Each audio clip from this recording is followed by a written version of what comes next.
क्या हो अगर आप अचानक भविष्य में 1 लाख साल आगे पहुंच जाएं? शायद आप जो देखेंगे उसे समझ नहीं पाएंगे, क्योंकि 1 लाख साल इंसान के लिए कोई छोटा समय नहीं है। पिछले 1 लाख साल में हम गुफाओं से निकलकर अंतरिक्ष तक पहुंचे हैं, तो सोचिए अगले 1 लाख साल में बदलाव कितना गहरा होगा।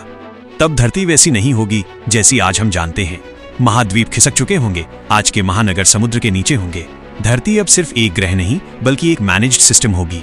मौसम बदला नहीं करेगा बल्कि डिजाइन किया जाएगा।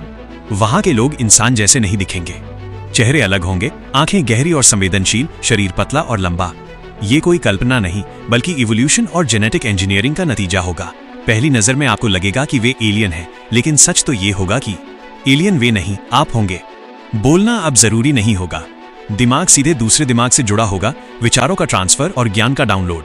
भाषा ऑब्सोलीट हो चुकी होगी, आप सवाल पूछेंगे और जवाब सवाल पूरा होने से पहले आ चुका होगा।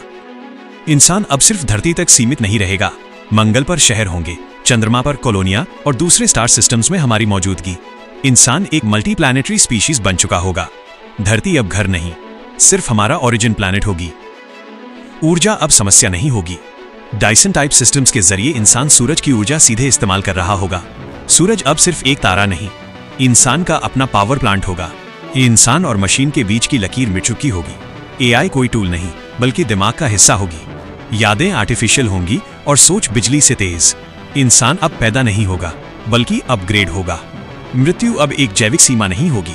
चेतना, कॉन्शियसनेस को डेटा की तरह समझा जाएगा जिसे ट्रांसफर और बैकअप किया जा सके। वहां मौत अंत नहीं, बस एक बदलाव होगी।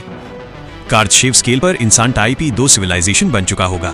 हम सिर्फ एक ग्रह की नहीं बल्कि तारों की सभ्यता होंगे। लेकिन सबसे असहज सच्चाई ये होगी, उस समय का इंसान खुद को इंसान नहीं कहेगा। होमो सेपियंस एक पुरानी पिछड़ी हुई प्रजाति मानी जाएगी।